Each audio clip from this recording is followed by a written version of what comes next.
말씀은 신약성경 로마서 5장 14절 15절입니다.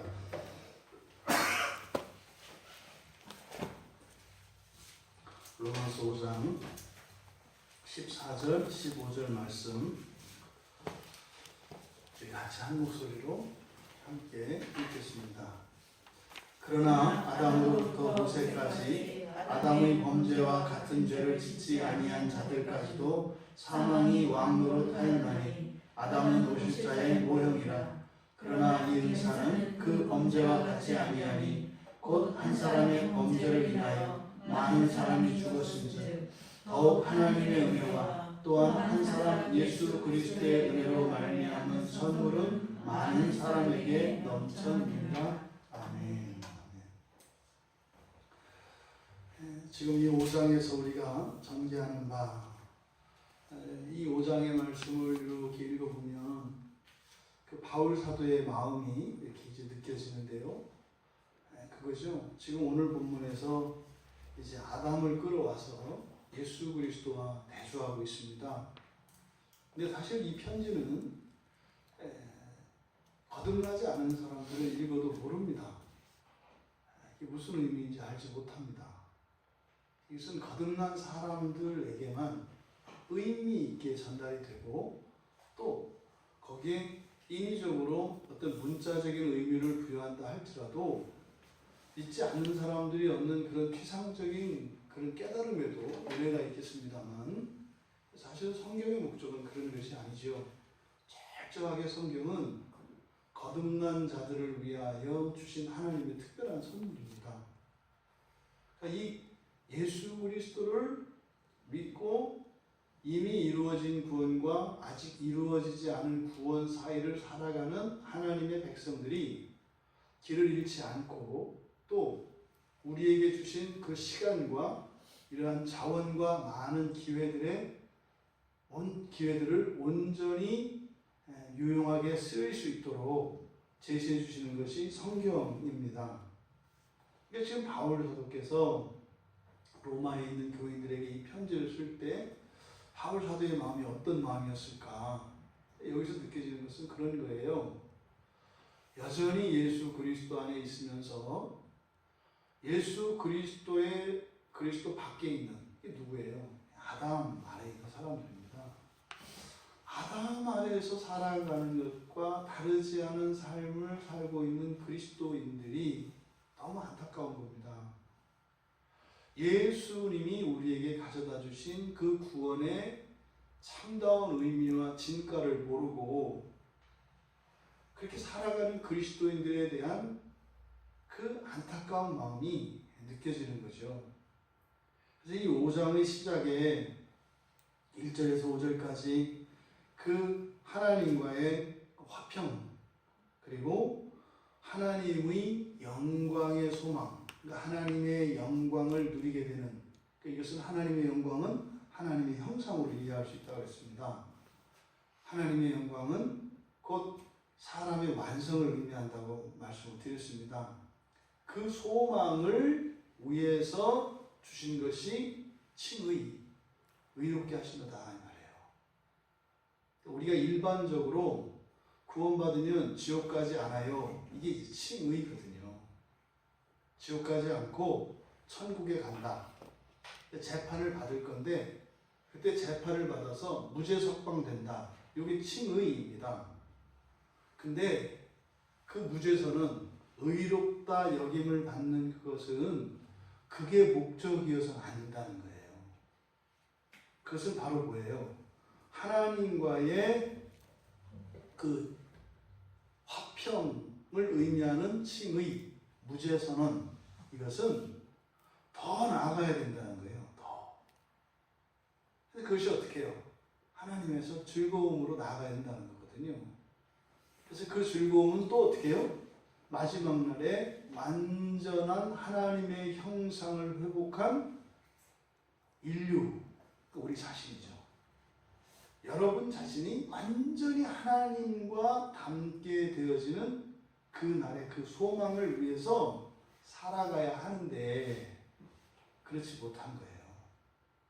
그래서요, 이 소망은 우리가 절대 절망하고 실망하지 않는 것이고 이 세상에 있는 그 어떤 것보다 가치가 있는 것이다. 그래서 앞에 3절과 4절에서 환난조차도 우리한테는 좋다고 그랬잖아요. 환난조차도. 왜? 그 환난을 통해서 인내가 만들어지고 또 그 인내하는 것은 사실은 밥이 뜸드는 것과 같이 되어져 가는 시간이거든요. 이게 연단이라고 그랬어요. 그러니까 뭐요? 아무리 고생을 하고 환난을 겪으면 이 세상을 살아도 우리는 어떻게 해요? 된다. 군인들이 국방부 시계는 시궁창에 박아놔도 간다. 요게 이제 성경 진리예요. 제대는 하더라. 우리 지아가 이제 제대하고 이제 펄펄 뛰는데 그렇게 없습니다. 그 막 출근하고 이렇게 할 때마다 그냥 그 안에 있는 사람들 때문에 얼마나 힘들었는지 몰라요. 영원할 것 같아요. 제대하잖아요. 우리가 인생이 고달프고 한참 또 내다볼 수 없어서 불안하고 또 금세 뒤집히는 우리들을 보고 좌절하고 낙심하고 말이죠. 예? 자책하고. 근데 온다는 거죠. 그 소망은 반드시 성취된다는 거예요. 실망시키지 않을 것이다. 그 증거를 뭘로 제시했어요? 우리 안에 이미 있는 사랑이었어요. 우리 안에 이미 사랑이 있지 않느냐. 이미 와 있는 거예요. 와 있는 거. 그러면 사랑도 이렇게 와 있다면 현재 우리 삶 속에서는 미래에 되어지는 것으로 되어진 것은 틀림없지만 시간적으로 미래인 그러니까 시차가 있는 그 소망도 어떻게 해요? 그냥 현재의 시제로 이루어지는 때가 있다는 거죠. 왜? 사랑이 우리 안에 이루어졌다면 소망도 그렇게 이루어지지 않겠느냐. 이게 사실은 믿음과 소망과 사랑은 다 일체입니다. 그러니까 우리 안에 있는 그 사랑, 우리 안에 있는 그 믿음이 참으로 있다면 현재는 미래로 느껴지는 그 소망이 현재로 느껴지는 그 일도 당연히 일어나지 않겠느냐. 이렇게 논리적으로, 실증적으로 이렇게 변증을 한 겁니다. 근데 여기서 우리가 한 가지 그 질문을 다시 한번 해봐야 돼요. 과연 그리스도인의 삶에 환난은 필수적인가? 그럼 그리스도인이 되려면 환난 받을 각오를 해야 되는가? 만약에 이게 필수적이라면 사실은 현세에서 예수를 믿는 것에 그 조건은 아니지만 값이 되죠. 환난이 필수적인 것이 된다면 그건 마치 뭐예요? 예수를 믿는 그 값을 치르는 것과 같은 결과가 된다고요. 모든 사람이 다 이런 환난을 겪어야 한다면 꼭 이 환난을 겪어야만 그렇게 인내와 연단을 통해서 그 소망이 성취되는가. 그게 모든 사람이 동일하게 그렇게 되어진다면 그것이 우리의 구원의 조건이 됩니다. 근데 실제로 그런 일이 일어나는데 그게 그러면 반드시 그 환난을 겪고서만 그런 소망에 이르게 되느냐? 그렇지 않죠. 이걸 역으로 생각하셔야 돼요. 환난을 겪어도 말하자면 망해도 그 소망이 흔들림이 없는데 그럼 망하지 않는다면 그 소망이 어떻게 했어요? 더 드러나겠죠. 이것을 이렇게 상대적으로 생각을 해서 안 된다 이 말이에요. 그러니까요. 그리스도인이라고 해서 모든 사람들이 반드시 환난을 겪는 것은 아니에요. 그러니까 여러분들이 그리스도를 믿고 살아가는 삶이 반드시 환난 속에 있어야 되느냐? 그렇지 않다 이 말이에요. 그렇지 않고도 얼마든지 그 소망에 이룰 수 있거든요. 그런데 왜 거의 모든 사람들이 그런 과정을 거치느냐? 바로 이 부분이 지금 사실은 바울 사도의 관심사예요. 그런 환난을 거치지 않고도 영광스러운 삶으로 하나님의 소망에 이룰 수 있는데 왜 그런 일이 일어날까? 바로 그래서 우리들의 신앙, 다시 말해 기독교인으로 살아가는 인생의 허점들을 보완해 주고자 함이죠.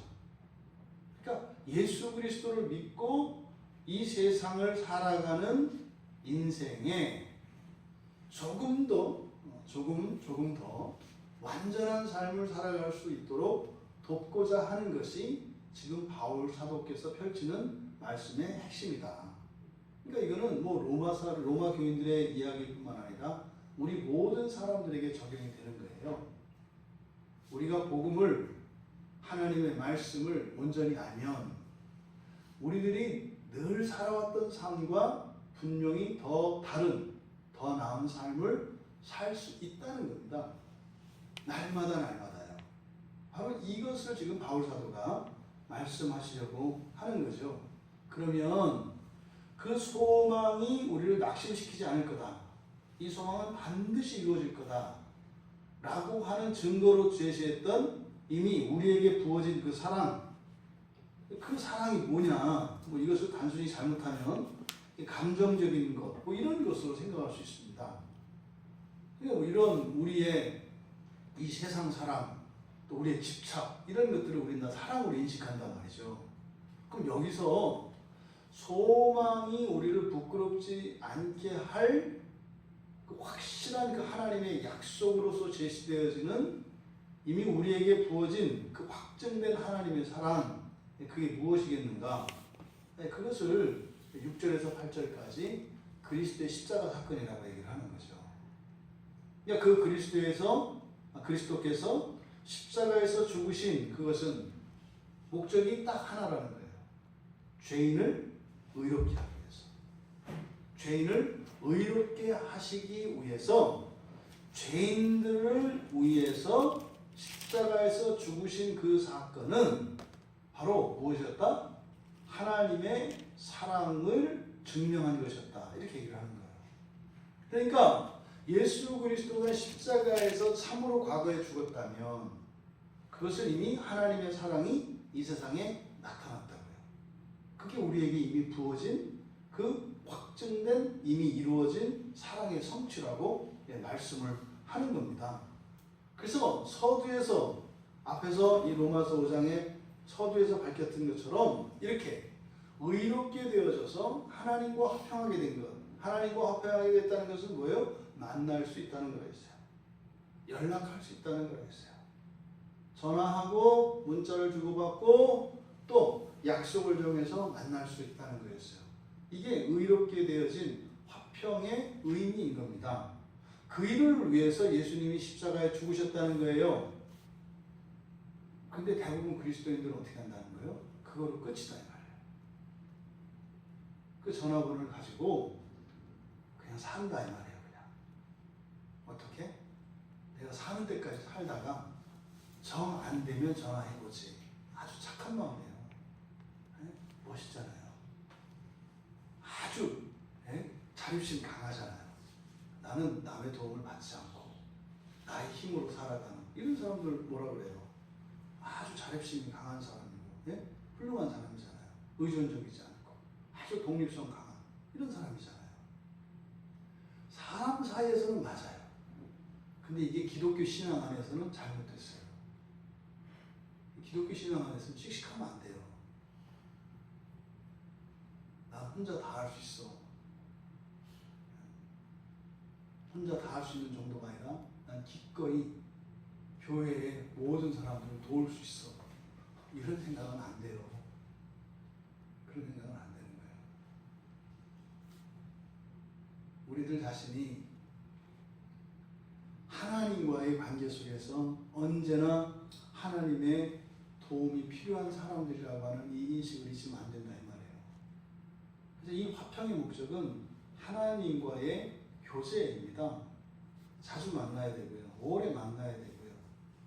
또 만나서 또 그냥 소 그냥 저 눈처럼 끄먹만 하고 있다 가면 안 되고 할 때는 얘기도 하고 그래야 된다 이 말이에요. 그러니까 우리가 예배 때마다 소 눈망울 마냥 끄먹하는 거예요. 아무 생각 없이 그냥 뭐 무슨 말인지도 모르고 시간만 가는 거고 끄먹하다가 그냥 가는 거. 이래서 안 된다 이 말이에요.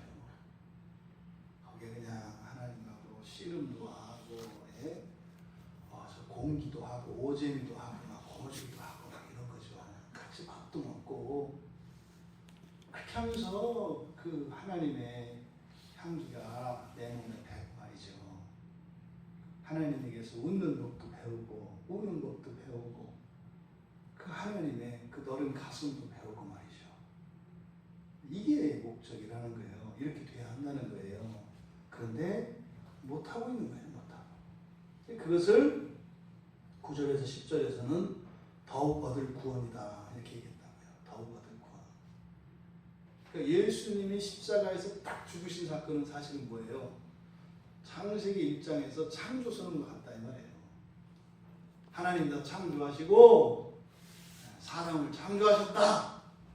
여기 시작이라는 거예요. 그러니까 사실은 십자가 이유는 다시 써지는 창조의 이야기죠. 그럼 지금 우리가 가지고 있는 구약 성경은 처음 창조에서 아담의 자녀들이 살아왔던 역사적 기록이에요. 그것을 통해서 우리들은 오류를 발견합니다. 그래서 그들이 갔던 길을 가지 않습니다. 그리고 그들이 보지 못했던 길을 보게 합니다. 이 성령께서 하시는 일이죠. 그러니 구약을 모범으로 삼으려고 하는 이 시도는 매우 잘못된 것이라고요. 그것을 능가하는 삶으로 나아가야 하는 것이죠. 그것을 지금 바울 사도는 더욱 얻을 구원이다. 이 더욱 얻을 구원이다 라고 하는 그게 뭐예요? 9절에서는 그렇습니다. 피로 의롭다 하심을 받았으니 일어난 사건이잖아요. 예수님이 죽으셨어요. 근데 우리가 의롭게 됐어요. 하나님과 화목하게 됐다고요. 무죄선언이 됐어요. 전화번호를 받았어요. 전화하면 무조건 하나님은 오세요. 그런 상태가 됐다고요. 뭐로? 예수님이 십자가에서 죽으신 걸로. 그것은 무엇의 증거예요? 예수님이 죽으신 그 사건. 다시 말해서 예수가 가지고 있는 그 생명은 흠없고 완전하며 무한한 생명이라는 증거죠. 구약에서 우리에게 속죄를 위하여 가르쳐 주신 이 제사법은 흠없는 완전한 제물을 드릴 때 하나의 죄가 없어져요. 사실은 구약에 있는 모든 제사는 제사 자체만으로 죄가 안 없어진다고요. 왜요? 흠없는 제물이 없어요, 이 세상에는. 그런데 그들이, 구약의 백성들이 그렇게 제물을 사가지고 가서 이렇게 제물로 드리고 속죄를 했을 때 그들의 마음에 평화가 임해요. 왜요? 믿음으로 임한 거죠. 그 양이 정말로 완전한 제물이기 때문에 내 죄값을 진짜로 이렇게 딱 값을 치렀기 때문에 되는 게 아니에요. 없다니까요, 그런 게 이 세상에. 근데 그들이 그렇게 불완전한 제사를 드리고도 마음의 평화를 얻고 하나님의 복을 누릴 수 있었던 것은 뭐예요? 믿음으로 된 것이라고요. 그들은 아직 예수를 몰라요. 메시아를 몰라요. 제사법 자체를 믿죠. 그게 사실은 예수의 그림자를 믿는 겁니다. 그러니까 그 제사법을 그리고 종교 형식과 이런 율법들을 지키면 된다라고 하는 믿음이 구원한 것이지 율법의 조문들과 그들의 행위가 구원한 게 아니라고요. 구약 사람들이 몰라요. 사실 시간적으로는 과거에 그들이 드렸던 제사 이거는 하나님을 유화시킬 수 없어요. 하나님의 마음을 누구로 들 수 없어요. 언제에서야 비로소 되는 거예요? 예수님이 십자가에서 딱 죽으시는 순간 예수님의 시점을 현재로 볼 때 그 이전에 있었던 모든 제사는 과거적 사건 아니에요. 그때 예수님이 십자가에서 죽으신 그 시점에서 그 이전에 있었던 모든 과거 속으로 그리스도의 보혈의 공로가 쫙 타고 들어가는 거예요. 그러면서 그것이 의롭게 돼요. 이게 누누이 말씀드리는 현재가 바뀌면 과거가 바뀝니다 라는 얘기예요. 이게 무슨 철학이나 이런 게 아니에요. 우리가 그러면 그리스도의 십자가 앞에 지금 서면 지금이 현재잖아요. 그러면 예수님이 실제로 골고다에서 죽으신 그 현재 시점에서 이전에 믿음으로 드렸던 모든 제사들이 유효하게 된다고요. 그들은 그게 온전한지 그런 몰랐다니까요. 나름대로 최선을 다해 살았다고요. 그러면 어떤 한 신자가 지금 십자가 앞에 서서 말이죠. 죄를 깨닫고 그리스도의 그 보혈의 대속의 능력을 믿었어요. 그러면 그 동일한 사건이 나에게 일어난다고요. 그것이 내 개인의 과거사를 타고 들어가요. 그리고 그것들을요, 죄 없는 것으로 바꾼다니까요. 그럼 우리가 죄를 위해서 열심을 내며 살았던 그 모든 것들을 하나님을 위하여 열심히 살았던 것으로 바꾼다고요. 이게 지금 그리스도의 구원의 사실은 핵심이에요. 그러니까 뭡니까? 예수를 믿는 사건은 하나님의 전적인 주권에 의해서 은혜로 믿어져요. 그 다음부터는 뭐예요? 우리의 과거와 미래를 바꾸는 거예요. 그것이 하나님과의 친밀한 교제 속에서 일어나는 거예요. 그럼 예수 그리스도께서 십자가에서 죽으신 그것으로 과거의 모든 죄들이 다 사함을 받았다면 이것이 의미하는 바는 뭐라고요? 예수님의 생명이 어떤 생명이다? 완전하고 무한한 생명이라는 거예요. 그러면 장차 우리가 하나님의 심판대 앞에 선다 할지라도 하나님의 진노 아래서 우리가 구원을 받겠어요? 안 받겠어요? 받죠. 그래서 9절에서 미래시를 쓰는 거예요. 하나님의 진노에서 구원을 받을 것이다. 그러니까 뭐 하지 마라. 내가 구원을 받을까? 천국에 갈까? 이런 얘기는 사실은 뭐예요? 예수 그리스도의 십자가의 그 의미를 모르는 거죠. 그걸 믿지 않는 거죠. 과거에 이미 일어났다면 동일하게 미래도 일어나겠죠. 그걸 걱정할 필요가 없는 거죠. 그러니까 뭐예요? 현재를 바꿔야 한다고요. 현재 내가 예수의 생명이 그 영원한 생명, 영생이라고 우리말에 나와 있는 영원한 생명의 의미를 몰라요. 그러니까 과거에 대한 미래에 대한 불안과 염려, 근심이 남아있는 거죠. 근데 그건 모든 사람에게 다 있어요. 그러면 더욱 얻을 구원은 무엇이에요? 바로 그 완전한 그 생명, 영원한 그 생명을 가지고 아직 해결되지 않은 나의 과거와 미래 속의 문제들, 넘어야 할 이런 과제들, 이것을 극복하며 살아가는 것이 더욱 얻을 구원이라는 거예요. 여러분, 과거와 미래 사이를 우리가 살아가요. 우리의 현재는, 그죠? 과거와 미래 사이를 이렇게 살아갑니다. 과거는요, 이미 우리가 의롭다 하심을 받았어요. 왜요? 예수님이 십자가에서 죽으셨기 때문이에요. 우리가 자꾸 믿음으로 하니까 믿음이 우리를 구원하는 어떤 조건이나 수단처럼 이해되어지는데 실제적으로 우리들이 의롭다함을 받은 것은 예수님이 십자가에서 죽으신 사건이에요. 다만 우리에게 자유의지가 있어서 그거를 거부할 수 있어요. 이건 절대로 하나님의 주권을 침해하는 게 아니에요. 이거는 아담에게 선악과를 따먹을 수 있었던 그 자유의지와 동일한 거예요. 그때는 뭐예요? 죽을 수도 있었잖아요. 그러니까 따먹고 죽을 수도 있었잖아요. 근데 다 죽었잖아요. 근데 이제는 어떻게 하는 거예요? 살 수 있다니까요. 살 수 있다고요. 그러니까 죄를 짓지 않을 수 있다. 이게 살 수 있다는 거예요. 그 복음을 받아들이면 그럼 사는 거예요. 복음을 받아들여요. 바로 현재의 우리 삶 속에 그 일을 위해서, 그러니까 장차 종말에 완성되어질 그 종말의 최종적인 완성, 그리고 이미 십자가에서 이루어진 그 칭의, 이 중간에 현재의 시간으로 살아가는 우리들에게는 그러니까 어떤 일이 일어나야 돼요? 날마다 더해지는 구원의 삶이 있어야 되겠죠. 그런 거예요. 이 신앙이 잠깐 멈췄다가 전당포에 맡겼다가 뭐 찾아오고 뭐 이런 게 아니라고요. 이 살아있는 사람이 잠깐 죽었다가 살았다, 죽었다 살았다 해요. 그런 거 자도 살아있잖아요. 잠을 자도. 살아있는 거라고요. 그러니까 여러분 이 부분을 면밀히 살피셔야 돼요. 내가 가끔 2, 3주에 한 번씩 죽는데 그게 침체인지 죽은 건지 몰라요. 그러니까 그런 요소는요. 마지막에 가봐야 알아요. 그러니까 어떻게 돼요?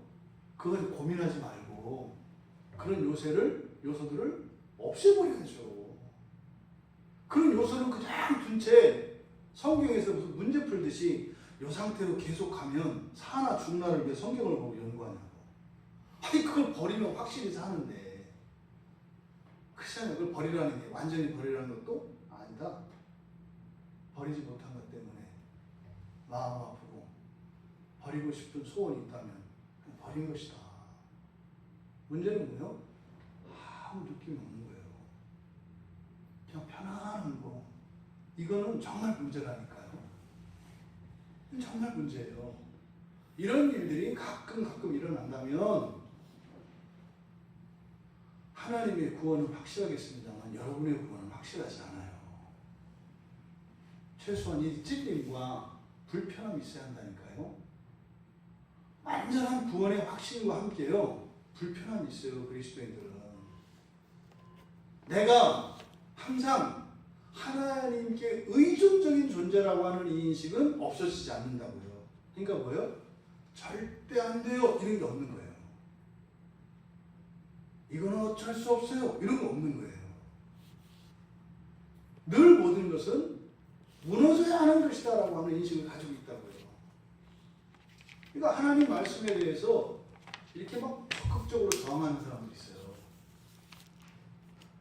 몰라요. 모르는 거예요.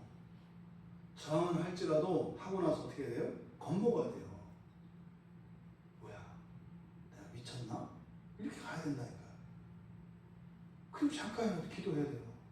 하나님 이거 제 본심은 아니고 잠깐 미쳤어요. 죄에게 잡혔어요. 이렇게 가야 된다니까요. 근데 그걸 인식하지 못해요. 이런 일들이 교회 공동체 안에서 우리가 함께 교제하며 살아갈 때 느끼는 거예요. 왜요?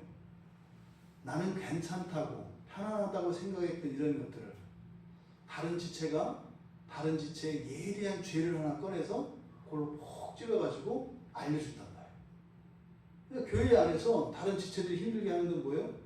굉장한 사랑의 그 행동이에요. 죄가 죽은 것처럼 이렇게 가만히 있거든요. 여러분 바퀴벌레 보셨죠? 불 탁 켜면 애들 어떻게 해요? 다시 죽은 것처럼. 그 죽은 거라고 내비두면 안 돼요. 조금씩 살아 딱 간단 말이에요. 이거 같아요. 교회 안에서 일어나는 불편한 거 이런 것들은 뭐예요? 사랑의 행동이라고 해서 모르니까 교수님 길고 예리한 죄를 꺼내서 푹 찌르잖아요. 하지만 그거는 사랑의 행동이라고. 왜 찔러 이러지 말고 도대체 이것이 끝은 어디인가 이렇게 봐야 돼. 이렇게. 아 이게 살았구나. 이게 없으면 안 아파요. 이게 없으면 안 아파요. 죄가 없으면. 여러분들이 어떤 행동이나 어떤 말투나 이런 것들에게 영향을 받을 때가 있어요. 버럭버럭 화가 나서. 근데 정말 우리 안에서 그 죄가 사라지면요 반응을 안 해요. 뭐야? 그렇게 콕 찔렀는데 그건 이제는 더 이상 창이 아니라 보톡스요. 이게 그런 거예요. 이게 영양분으로 들어온다 이 말이에요. 근데 이런 일들이 계속 일어나야 한다. 그러니까 이거는 교회 공동체에서 절대적으로 필요해요. 혼자 살아가면 자기가 편안한 상태로 익숙한 상태로 자기의 환경을 조절할 수 있거든요. 내가 넘어지지 않을 수 있는 환경을 만들어 놓는데 그래서 어떻게 해요? 여러분이 돈, 권력 이런 게 다 있으면요 굉장히 어려워진다니까요. 왜요? 여러분들에게 다른 지체들이 사랑의 행동을 못해요. 못 찌른다 그렇죠. 그냥 맨날 이렇게 좋은 거 맛있는 것만 갖다 주지 이렇게 폭폭 찌르는 그런 큰 사랑은 못해요. 여러분들에게 힘이 생기면 그 힘이 없으니까 어떻게 힘이 없으면 사랑을 많이 받아요. 만만해 보일수록 좋아요. 그래서 겸손을 하는 거예요. 여러분이 겸손하고 속도 없는 사람 같은 어떻게 해요? 많은 지체들이 많은 사랑으로 푹 찔립니다. 근데 죽어나잖아요, 이게. 잘못하면.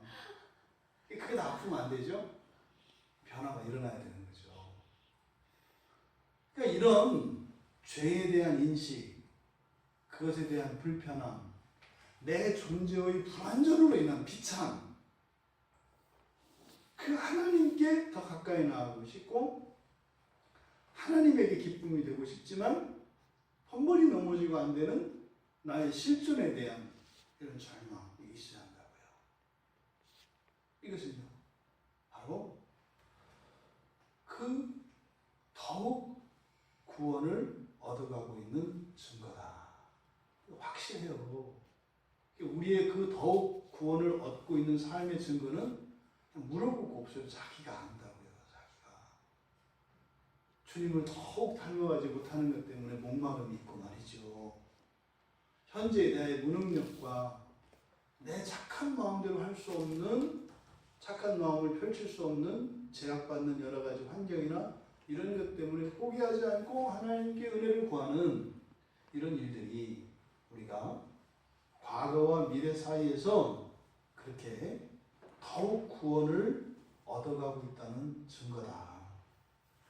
그럼 이게 핵심이 뭐라고요? 11절에서 하나님 안에서 즐거워하는 것이다. 하나님 안에서예요. 무슨 말일까요? 이 세상이 다 바뀌어도 사라지지 않는 즐거움을 말하는 거예요. 어떤 조건과 환경이 변해도 소멸되지 않는 즐거움을 말하는 거예요. 어떻게 해요? 절대적으로 절망할 수 없는, 절대적으로 슬퍼할 수 없는 그것이 하나님 안에서의 즐거움인 것입니다. 이렇게 하나님 안에서 즐거워하는 것은 단지 즐거움 그 자체만을 이야기하는 게 아니에요.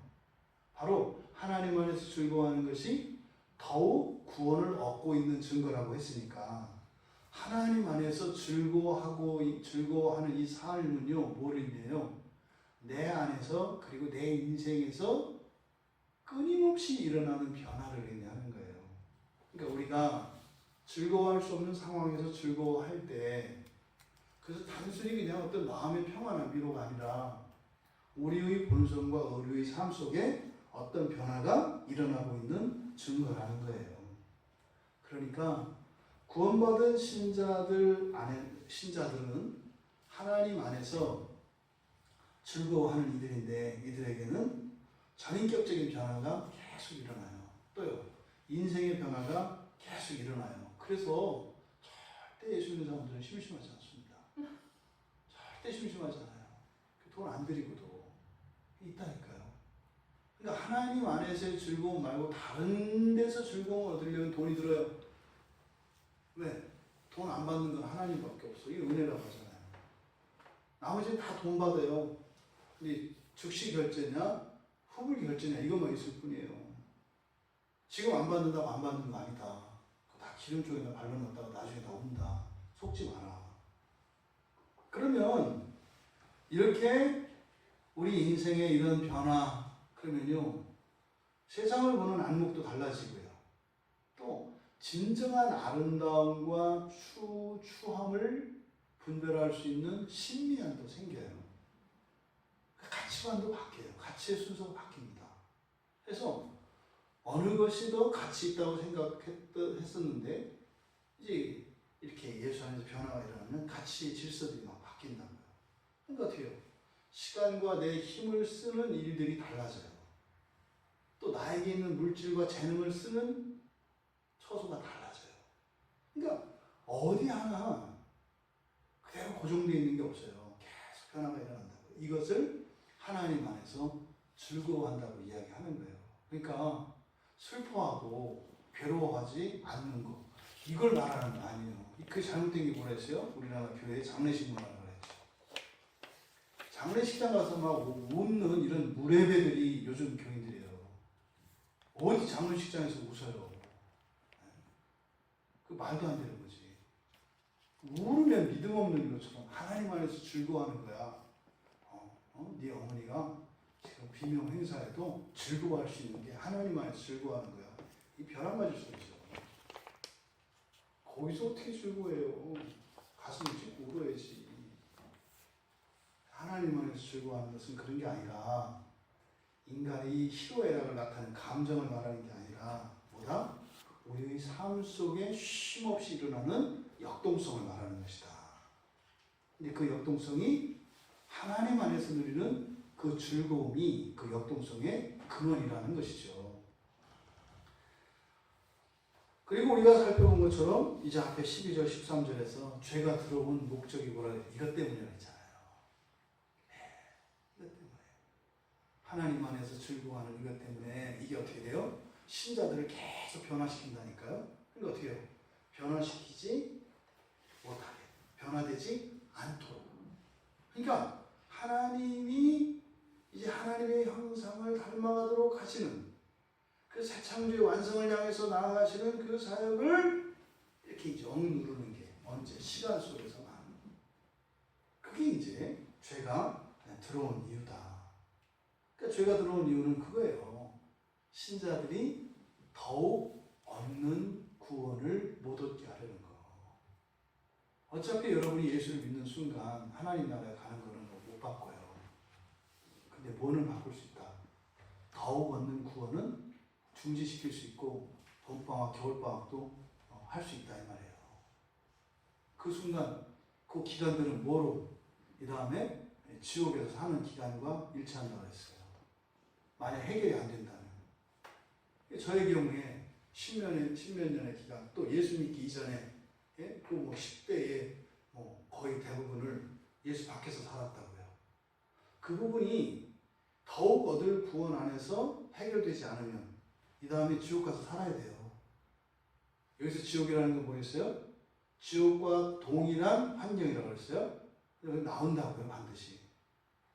그때 그 자리에 가서 우리가 완성돼야 한다니까요. 그거는 시간만 채우면 돼요. 그때는 자동으로 돼요. 시간만 채우면. 그런데 거기는 가지 마라. 그 너무 어렵다. 가지 마라. 그래서 그리스도인들 사이에서 이야기하는 지옥은 바로 그 천년기의 그 지옥을 말하는 거예요. 거기 들어가지 말라는 거예요. 거기 들어가지 않을 수 있는 방법이 뭐예요? 회개요. 회개.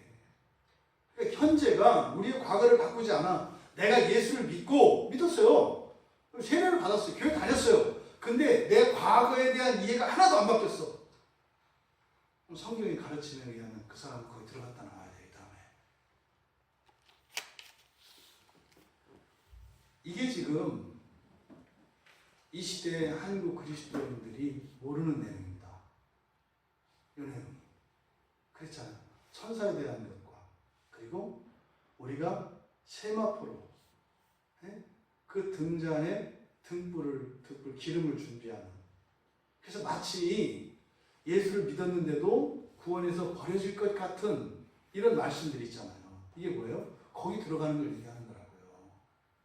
근데 거기는 1년도 들어가지 말라는 거예요. 왜요? 거기서는 하루가 1000년이에요.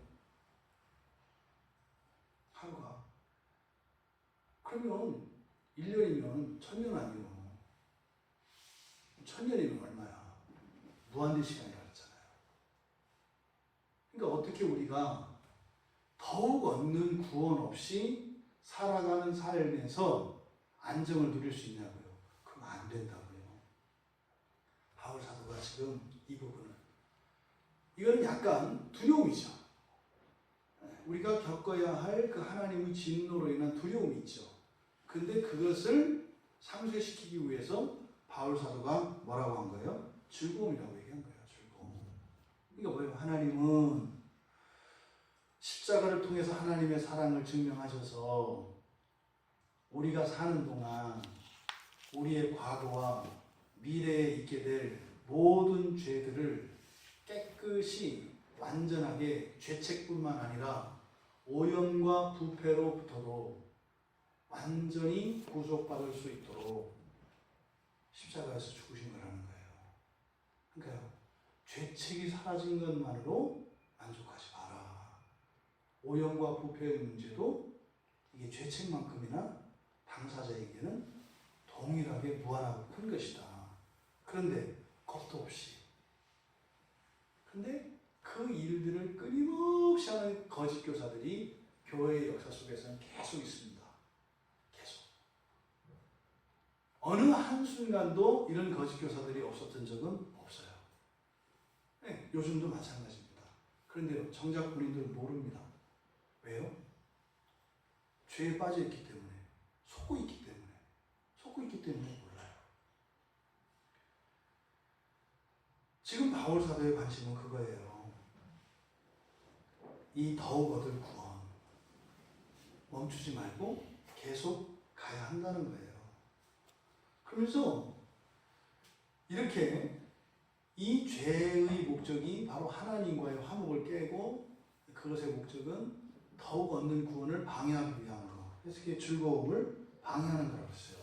목적이. 근데 그 기원은 누구예요? 그 기원 처음 시작은 누구예요? 한 사람, 아담. 사탄이 이것을 가지고 와서 유혹을 했지만 범죄한 것은 아담이에요. 그래서 죄의 기원은 아담에게 있는 거예요.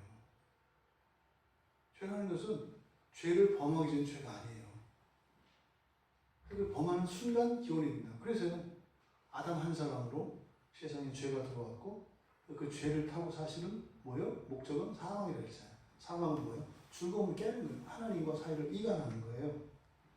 그런데 이것을 우리들이 아담 탓할 수 없다. 그렇죠? 아담 탓할 수 없다. 그거를 12절에서 이야기한 거예요. 이와 같이 모든 사람이 죄를 지었으므로 이건 뭐예요? 아담이 한 것과 동일한 방식으로 각자가 다 따라서 했다는 거예요. 그러니까 아담 핑계를 댈 수 없다. 여러분, 율법이 없으면 죄가 아니었다 그랬잖아요. 13절에서 율법이 없으면 죄가 아니었다. 그러면 죄가 있기 전에도 세상에 율법이 있기 전에도 죄는 세상에 있었으나 율법이 없었을 때에는 죄를 죄로 여기지 아니하였다. 그래서 죄를 죄로 여기지 아니하였다는 게 뭐라고 했어요? 죄가 있는데, 사망이 있는데 그게 그건지 모르고 있었을 뿐이라는 거예요. 지금 여기서 우리가 율법의 그 의미와 가치를 우리가 깨닫게 해주시는 거예요. 대부분 사람들이 그런 얘기 한다고요. 야, 율법이 있으므로 죄가 들어왔대. 이때 죄가 들어왔다고 하는 것은 12절에서 지금 밝혔던 그 죄의 기원은 그게 아니라고 그랬잖아요. 그렇죠? 그러니까 율법으로 인해서 죄가 생긴다는 의미는 뭐예요? 율법으로 인해서 죄가 죄인지 알게 되었다는 거예요. 그러니까 율법은 좋은 거예요? 나쁜 거예요? 좋은 거예요. 굉장히 좋은 거예요. 근데 물론 마음은 불편해졌죠. 문제 없는 줄 알았더니 이게 문제다라는 걸 알게 됐으니까. 그럼 십자우무한 그러잖아요. 죄가 죄인지 알고 나니까 걱정이 생긴 거예요. 그러잖아요. 금방까지 마음 편하다가 우리 회사가 다 망하게 됐어. 이미 은행에서 4시 결제 끝났다고요. 근데 지금까지 몰랐어요. 근데 지금 누가 헐떡헐떡 와가지고 딱 얘기를 해요. 그러면서 회사 망했대요. 이렇게 딱 얘기했어요. 근데 망한 것은 아까 4시에 망했어요. 근데 와서 그 율법이 와서 오니까 망했다고? 그러면서 어때요? 금방까지 있던 평화가 깨지잖아요. 율법이 그래서 이렇게 정죄하고 송사하는 기능이 있어요. 그러니까 성경이 여러분을 막 칠 때 사실 뭐예요? 지금 그런 거 아니고 그 말을 한다고 그렇게 된 게 아니에요. 원래부터 있던 거죠. 그래서 적과의 동침을 오래 해온 거지. 적이라는 걸 알게 된 거지. 이게 지금 13절에서 하는 이야기예요. 그러니까 율법이 죄를 만들어내는 게 아니라, 그죠? 율법이 죄를 만들어내는 게 아니라 인식할 수 없었던, 깨달을 수 없었던 죄를 죄인 줄 알게 됐다는 거예요. 물론 이것 때문에 우리의 마음은 불편해져요. 사는 것도 부자유해져야죠. 왜? 우리는 습관이 있는데 하던 거 하지 말아야 되잖아. 안 하던 거 해야 되잖아요. 그래서 삶 속에서는 불편함으로 다가온다고요. 대원이 그 새벽부터 종일 일하고 지금 물러서지 않고 수요일을 잘 지키고 있어서 얼마나 정말 감사하고 마음으로 이제 갈채를 보내는데 힘들잖아. 퇴근하고 곧바로 집으로 가고 싶은 생각이 왜 없겠냐고.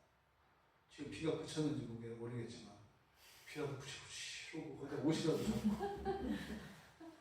일 많이 해서 땀까지 젖어 있고 막 하고 그러면 거기다 시간이 조금 일찍 끝났으면 얼른 가서 그냥 상쾌하게 샤워하고 마른 옷을 딱 갈아입고 오고 싶은 이런 유혹이 없냐고. 물론 가면 아웃이지. 절대 못 나가지. 우리 일상에 괴로움을 주고 불편을 주는 것 같은 일이 일어나요. 율법 때문에. 하나님이 나 그렇게 사랑하는 줄 몰랐으면 마음 편히 살 수 있었어요. 우리 나를 그렇게 사랑하는 줄 알고 나니까 뭘 먹어도 이게 마음이 편치가 않아. 이거 내가 이래도 되나? 주님은 골고다에서 피 흘리고 계시는데 여기 내가 이게 다행히 우리에게 죄가 있어서 그냥 잊어버리고 먹게 하시고 얼마나 감사한지 사실 죄의 유익을 누리고 또 그때 또 나중에 또 생각나면 또 너는 이렇게 짐승이 또 이렇게 하고 이놈의 그러니까 주여 오시옵소서 이렇게밖에 이제 안 되는 거죠. 이런 얘기들을 대충 떼어보신 거예요. 그리고 이제 오늘 우리가 읽은 14절과 15절에서 아담과 그리스도를 대조하고 있단 말이죠. 이거는요, 저는 그렇게 느껴요. 바울 사도의 마음이 막 불타올라요. 막 터져, 심장이 터져. 왜요? 답답해서. 그리고 너무나 분해서. 이 마귀놈한테 너무나 분해서. 그리고 속는 줄도 모르고. 그 그리스도 안에 새 생명을 얻은 자들이 아담의 그 제한되고 타락하고 오염된 그리고 멸망당할 그 생명을 가지고 살려고 한가도 많은 그리스도인들에 대해서 안타까워. 이게 이제 가치 있는 것 같아요. 아담부터 모세까지, 여기 이제 모세까지 율법이잖아요. 그렇죠? 그래서 모세까지라고 하는 것은 모세가 시내산에서 십계명을 받는 그때까지를 말하는 거죠. 그 이전까지. 아담의 범죄와 같은 죄를 짓지 아니한 자들까지도 사망이 막노릇하였다. 지금 14절에 이야기하는 바는 그겁니다. 우리 문장을 길게 좀 이렇게 한 문장을 해서 이걸 잘라서 해석을 하면 이렇게 돼요. 원래 이 문장의 14절이 맨 앞에 나온 건 이렇게 돼 있어요. 사망이 왕노릇 해오고 있었다. 이거예요. 이렇게 돼 있어요. 사망이 왕노릇하고 있었다. 이러이러이러한 사람까지도 이렇게 되는 거예요. 이러이러이러한 사람이 누구예요? 아담의 범죄와 같은 죄를 짓지 아니한 사람들까지도. 이게 굉장히 놀라운 얘기예요. 그러니까 바로 앞에서 12절에서는 모든 사람이 아담과 같은 방식으로 죄를 짓고 사망이 들어왔다 이렇게 얘기를 했잖아요. 근데 지금 여기서 뭐라고 이야기하냐면 그렇게 하지 않았어도 죄의 지배 아래 있었다 이렇게 얘기한다고요. 이거는 각 개인에 있어서 어떤 죄의 책임을 다른 누구에게 전가시키지 못하도록 12절에서 이야기했고, 지금 13절에서 하는 얘기는 아담이 죄를 졌을 때 그것은 개인적인 문제가 아니라 뭐예요? 창조세계 전체의 문제였다고 얘기를 하는 거예요. 그래서 그때 죽음이 창조세계 전체에 딱 들어왔다고 얘기를 하는 거예요. 그래서 설사 어느 누군가가 구약의 시대 어느 누군가가 내가 율법을 다 지켰다 하더라도 그런 사망 아래 있었다는 거예요. 그게 누구예요? 바울이에요. 대표적인 게. 바울 사도예요. 나 율법 어긴 적 없어. 그 사람조차도 뭐 했다? 사망 아래 있었다. 요 얘기를 지금 13절에서 하는 거예요. 그래서 우리말로 왕노릇 이렇게 되어 있지만 통치한다, 지배한다 이렇게 되어 있어요. 다 죽음이에요. 죽음이 다 지배하고 있었다. 이걸 이제 왕노릇한다. 이렇게 얘기하는 거예요. 그러니까요. 아담이 타락한 이후에는요. 어떤 사람도 결국 뭐예요? 하나님 안에서 즐거워할 수 있다 없다? 없다는 거예요. 없다는 거예요. 오히려 어떻게 해요? 천사들을, 사탄이 천사잖아요. 이런 천사들을 하나님인 줄 착각하고 그거를 섬기면서 섬기는 대가는 뭐예요? 공포라고요. 말 안 들으면 너를 화를 내리겠다. 뭐 이런 거죠. 공포죠. 그러니까 그런 귀신들을 하나님인 줄 착각하고 그렇게 섬기며 공포 속에 살아야 했다는 거예요. 그랬던 너희를 이제 이제 하나님 안에서 즐거워하며 살 수 있도록 해 주었다. 이것을 지금 강조하고자 하는 거죠. 그런데 어려운 얘기를 해요. 아담은 오실 분의 모형이다. 이제 시간적으로 또 보니까 어떻게 돼요? 그리스도가 뒤잖아요. 이제 아담이 먼저고 그리스도가 또 뒤잖아요. 그러니까 이거 어떻게 돼요? 여기 지금 시간이 계속 교차한다고 했어요. 그렇죠? 연대기적인 시간과 크로노스와 카이로스의 시간이 교차한다고 했어요. 그래서 지금 여기서는 시간적으로 앞섰어요. 아담이. 그래서 오실 미래에 오실 그리스도의 모형이다. 이렇게 이야기를 한다고요. 근데 여기에 사용된 모형이라는 말, 이게 이 티포스라고 하는 이 말은요, 원래 두드리다, 계속 때리다, 두드리다 이런 말에서 온 건데요. 그런 거죠. 그 줌을 아시죠? 줌을. 옛날 이제 그 놋그릇이나 이런 것들은 다 어떻게 해요? 다 때려서 만드는 거예요. 이렇게 두들겨서. 다 두들겨서 만들거든요.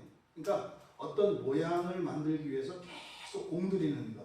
거기 이제 두드린다라고 하는 그 말이 무엇인가를 만들기 위해서 드리는 수고, 이걸 말해요. 그래서 그 수고의 결과물. 이게 이제 모형이거든요. 그러니까 똑같이 만들어진 형상이라는 뜻이에요.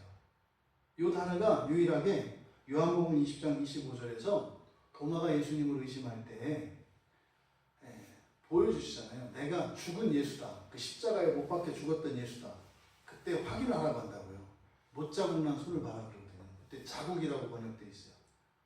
그러니까 십자가에서 죽었던 그 육신 시체 있잖아요. 그 몸이 이 몸이다 이 말이에요.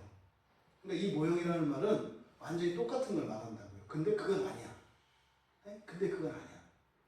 이 모형이 가지고 있는 의미가 그래요. 그러니까 아담은 원래 뜻이 뭐라 그랬어요? 고유명사이기보다 사람이라고 했어요. 사람, 처음 창조된 사람은 그리스도, 재창조될 사람이죠. 재창조될 사람의 모형이다. 형태는 같아요. 근데 원형은 아니에요. 그러니까 여기서도 뭐예요? 사람의 재창조에 대한 암시가 들어가 있다고요. 모형일 뿐이에요. 진짜는 아니라고요. 그러니까 아담의 이런 타락의 과정은 사실은 뭐예요? 어떻게 보면 막 두들기는 과정이에요. 뭐가 되기 위해서? 예수가 되기 위해서. 그러니까 죄의 과정도 결국에는요, 예수가 되는 과정이에요. 죄가 없었어도 그런 과정이 있다고요. 다른 방식으로. 그거 몰라요, 우리는. 하지만 아담이 타락하지 않았어도 우리는 예수가 되기 위한 어떤 과정이 있어요. 어떻게 될지 모르지만. 그러니까 죄를 지으나 안 지으나 우리는 모형이었던 아담, 사람이 완전한 사람이신 예수가 되어지는 어떤 과정이 있어요. 이걸 우리가 성화라고 한다고요. 이 성화는 죄로 인해서 생긴 게 아니에요. 이런 방식으로, 환란의 방식으로 성화의 과정을 겪는 것은 죄로 인한 것이지만 성화의 과정은 있다. 성화의 과정은 뭐예요? 미완성된 사람이 완성되어지기까지의 과정을 성화라고 한다고요. 그러니까 바울 사도가 여기서 강조하는 건 뭐예요? 너희들 예수를 닮는 완전한 그 하나님의 형상을 입는 그것을 위해서 예수님이 십자가에서 죽어주신 것이고, 십자가에서 죽어주신 그것이 정말 너희들에게 가치가 있고 의미가 있는 것은 바로 그거다. 요 이야기를 지금 하시려고 하는 겁니다. 그런데 이 아담과 그리스도의 대조를 통해서 온전한 기독교 구원, 예수님이 주신 온전한 구원 안에 있는 사람과 그렇지 않은 사람을 또한 이것을 통해서 대조하는 거예요. 오늘날도 예수를 믿고 살아가는데 여전히 아담의 생명을 가지고 살아가는 사람들이 너무나 많아요. 너무나. 신약에 있는 모든 것들을 율법 강령으로 바꾸어서 이런 그 온전한 인격을 자꾸 바꾸려고 하고 어떤 행실들을 바꾸려고 하고, 그러니까 이게 뒤죽박죽이 된다 이 말이죠. 바로 바울 사도께서 촉구하는 바 그죠. 아담의 후손의 비참한 운명을 바꾸기 위해서 그리스도께서 오셔서 너희들에게 이제 예수의 생명으로 살아가도록 해주었는데도 다시 아담의 후손으로 살아가려고 하는 너희 그리스도인들, 이걸 깨우쳐 주는 거예요. 여러분, 이게 왜 중요할까요? 여러분들이 있잖아요. 아담처럼 사느냐, 예수처럼 사느냐.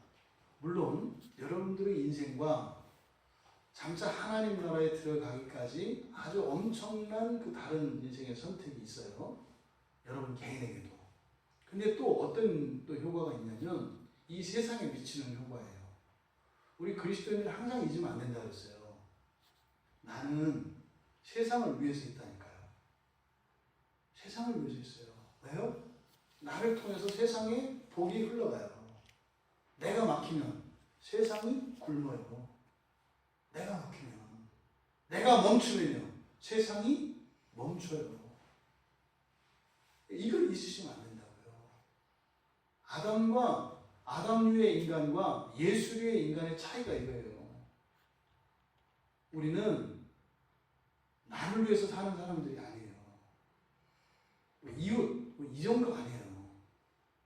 온 창조세계 전체를 위해서 이런 우주론적인 한목적성을 가지고 심지어는 시간과 영혼을 넘는 그것을 위해서 살아간다는 것을 잊으시면 안 돼요. 나의 안위도 살펴야죠. 하지만 그것이 다여서는 안 돼요. 비례식으로 이렇게 풀어서 창조세계 전체에 대한 그런 염려와 사랑, 이것이 있어야 한다는 겁니다. 우리가 이렇게 그리스도 참다운 그리스도인으로 살아가는 이 일은 사실은요, 여러분들이 이 성경을 세상에 전하는 거예요. 말씀드렸죠? 이 성경은 세상 사람들한테 아무리 읽어줘도 몰라요. 가르쳐줘도 몰라요. 그렇게 되는 게 아니에요. 못 읽는다니까요. 100번 읽어보세요. 말 잘하는 이단 되지. 똑똑한 이단 되는 거예요. 그래서 어떻게 해요? 그리스도인만 죽어나요. 물론 그 사람이 이제 거듭나고 나면 정대칭에서 유익이 되겠지. 그동안 어떻게 한다고요? 그 사람이 사랑의 창으로 많은 그리스도인들을 푹 찔러가 있나고요. 내가 성경을 읽어봤는데 읽으면서 이제 막 하고 다닌다. 그러면 성경에 있는 이 진리, 이 예수의 생명, 이것을 어떻게 전해요? 여러분이에요. 하나님 안에서 즐거워하는 그것을 통해서 세상 사람들에게 성경이 보여요. 그것을 통해서 하나님의 빛을 봐요. 그리고 이제 성경을 보는 거예요. 성경 보는 일은 상당한 수준에 이르러야 본다고요. 근데 몰라도 이것은 빛이기 때문에 우리를 깎는 효과가 있어요. 그죠? 죄를 죽이는 효과가 있어서 의지적으로 실천적으로 계속 읽어야 한다. 우리 교인들은 매일 성경 읽잖아요. 매일. 그죠? 문자 읽잖아요. 물론 토요일은 위험해. 그건 이제 여러분들이 이제 하는 거지. 토요일을 알아서 하면은 1년 365일 다 말씀을 곁에 두고 사는 사람이고, 토요일날 빼면 이제 한 52번 1년에 빼는 거지. 그거죠. 그러니까 교회에서 하는 이것을 따라가면 최소한 어떻게 돼요? 간다니까요. 그렇게 가게 돼 있어요. 그래서 매일 말씀으로 비춰서 이 죄의 굳은 살이 우리의 영혼에 끼지 않도록 계속 갉아내야 되죠. 그래서 오늘 집사님이 처음에는 확인만 하고 넘기고 하다가 이제는 제가 지난주부터는 진짜로 봐요. 이거 뭐예요? 이제 기쁜 거예요. 이렇게. 말씀을 듣고 그 읽는데 얼마나 걸려요. 그냥 한 번만 보더라도 2분이 걸리나? 1분 몇 초지 몇 초. 사실 짧은 건 물론 요새 조금 2개 붙여서 그냥 할 때는 조금 걸리긴 하는데 거의 10초, 20초 사실 다 보지 이렇게. 그렇게만 해도 이분이 뭐예요? 달라는 거 느껴지는 거예요. 그럼 이거를 100번, 200번, 300번, 500번, 600번 암송하면 어떤 일이 일어나겠냐고요. 더욱 받을 구원의 삶이죠. 그 순간 우리의 심령과 인생 안에 변화가 일어나는 줄 믿습니다. 이게 없으면 세상 사람들은 소망이 없어요. 더욱 얻을 구원이 없으면. 근데 어느 날부터인가 이 교회 안에 구원의 문을 닫기 시작했어요. 그게 뭐예요? 얻을 구원의 삶이 없어서. 그러니까 세상은 닫힌다니까요. 세상과 그런 구원 사이는 성경밖에 없는데 성경을 통해서는 안 된다니까요. 제가 이 성경이 구원할 수 없습니다 이 얘기가 아니에요. 원론적으로 그렇게 안 된다고요. 여러분들이 교회 문이 닫히지 않게 해야 돼요. 광야교회 문은 안 닫힐 줄 믿습니다. 그래서 더욱 얻는 그 구원의 삶이 우리들 각자에게 있을 때 구원의 일들을 우리가 막 가르치고 이렇게 사는 게 아니라 그냥 된다고요. 정말로 제가 간절한 소원이 생겼어요. 요즘에 하나님이 광야교회 예배는 처음부터 끝까지 꽉 찬 예배가 되게 해주십시오. 성령의 임재, 그 예배의 영광이라는 말을 알겠다니까 이제요. 나중에 가면 또 그 영광도 아니었어 이렇게 하겠지. 지금 현재로는 내가 알겠다고요. 예배의 영광이 뭔지. 예? 막 그냥 막 눌리는 그 하나님의 영광의 무게를 느끼겠다니까요. 이게 뭔지 알겠다고요. 이게 하나님 우리 광야교회 예배에서는 끊이지 않고 계속되게 해주십시오. 그럼 되겠더라고요. 그거죠. 그러니까 여러분들이 더욱 얻을 그 구원으로 살아가야 되는 이유는 단순히 여러분 개인의 구원 이런 거 아니다. 그래서 뭐요? 모형이죠. 아담은 모형이라고요. 여러분은 모형이에요. 아직은 아담의 몸을 입고 있잖아요. 그러니까 우리는 아담의 몸을 비록 예수의 모형으로 살아갑니다만 그렇다고 해서 아담의 생명을 가지고 살아가면 안 된다. 예수의 생명을 가지고 영원한 생명을 가지고 살아가야 된다. 하나님 안에서의 이 즐거움이잖아요. 그리고 이제 15절에서 뭐라고 해요? 이 은사는 그 범죄와 같이 아니하니 곧 한 사람의 범죄를 인하여 많은 사람이 죽었은즉 이제 한 사람 아담이에요. 그죠? 더욱 하나님의 은혜와 또한 한 사람 예수 그리스도의 은혜로 말미암은 선물은 많은 사람에게 넘쳤느니라. 대충 알겠는데 아담 때문에 망했던 게 예수 때문에 회복되는 정도가 아니라 그 곱배기가 된다. 이런 얘기죠.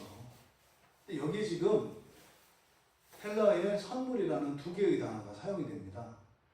15절 앞에 은사, 이게 선물이에요. 여기 이제 흔히 말하는 카리스마입니다. 카리스마. 이게 선물이거든요. 선물을 은사라고 번역했어요. 그리고 뒤에 하반절에 선물이 있잖아요. 예수 그리스도의 은혜로 말미암은 선물. 도레아라고 하는 말이에요. 둘 다 선물이라는 뜻이에요. 근데 강조점이 달라요. 카리스마라고 하는 것은 선물의 효과 이런 거예요. 그러니까 뭐 얼마짜리냐 이런 거. 카리스마라고 하는 것은. 그래서 그 선물의 그 작용. 그러니까 뭐 그런 거잖아요. 이거 바꾸면 얼마 주나 뭐 이런 거죠. 그래서 이 카리스마라고 하는 것은 은사라고 번역하는 이유가 뭐예요? 그게 어떤 작용, 일과 관계되어 있어요. 카리스마는. 은사로 번역이 되어 있죠. 이것은. 도레아라고 하는 것은 우리가 흔히 말하는 값 없이 거저주시는 선물. 그래서 이 도레아라고 하는 말은 무료로 이런 뜻이에요. 대가 없이, 대가를 지불하지 않고 거저주시는 선물. 뭐 이런 의미죠. 그래서 이 선물의 두 가지를 다 여기서 거론하고 있어요. 그래서 이 은사, 그리스도의 은혜로 말미암은 선물. 그러니까 예수님이 십자가에서 죽으심으로 우리에게 주신 그 구원 어떻게 해요? 의롭게 하여서 하나님과 화목하게 하고 이제 더 친밀한 교제 속으로 하나님과 즐거워하며 살 수 있도록 하신 이것의 그 효과, 그 가치라고 하는 것은 어마어마하다는 거예요. 카리스마를 이야기했고, 근데 거기에는 어떤 대가를 요구하거나 이런 거 없다. 거저 주시는 것이다. 이 부분을 지금 바울 사도가 여기서 강조하고 있는 겁니다. 그런데 보세요. 이 은사는 그것과 같지 않다. 이렇게 쭉 이야기하고 맨 뒤에 그 선물을 많은 사람에게 어떻게 했다? 넘쳤다 그래요. 넘쳤다. 이미 넘쳤죠. 그러니까 뭐예요? 이때 당시에도 더욱 얻을 구원을 누리며 하나님 안에서 즐거워하는 사람이 있어요? 없어요? 있다 이 말이에요. 그런데 그 시대에도 그걸 누리지 못하는 사람도 있었다는 것을 우리가 알죠. 이건 오늘날도 마찬가지예요. 오늘날도. 그러니까 이걸 못 누리던 사람들이 이걸 누리게 될 때 제2의 회심을 경험하는 이런 일들이 일어나요. 우리 주중에도 이제 어느 집사님 한 분이 벗겨졌잖아요. 이렇게 하얘지거든 인생이 바꿔서 타면 된다고요. 예수님에게 좋아진다고요. 이렇게 하시면 결심을 해 얻은 게 이제는 막 신나서 붕붕 떠서 막 오고 실제로는 얻었느니라. 얻었느니라. 근데 그 가치는 이 카리스마라고 하는 것은 그 효과가 있다고. 효과는 무한한 가치를 의미할 뿐만 아니라 나뿐만 아니라 작용을 해요. 이 성도는 작용을 한다고요. 그래서 다른 이들에게도 그게 흘러 넘쳐가게 돼 있고 또 실제로 이미 넘쳤다. 여러분, 이제 이후로 바울 사도는 그리스도 안에 있는 참다운 그 구원의 선물이 무엇인지를 이제 설명하려고 합니다.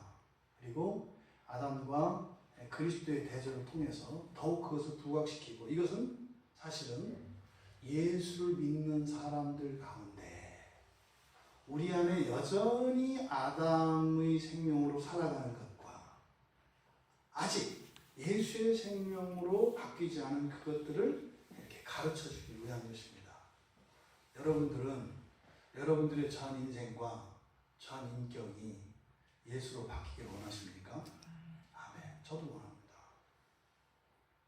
저도 언제든지 하나님이 가르쳐 주시면 그것을 따라 살아가고 싶습니다.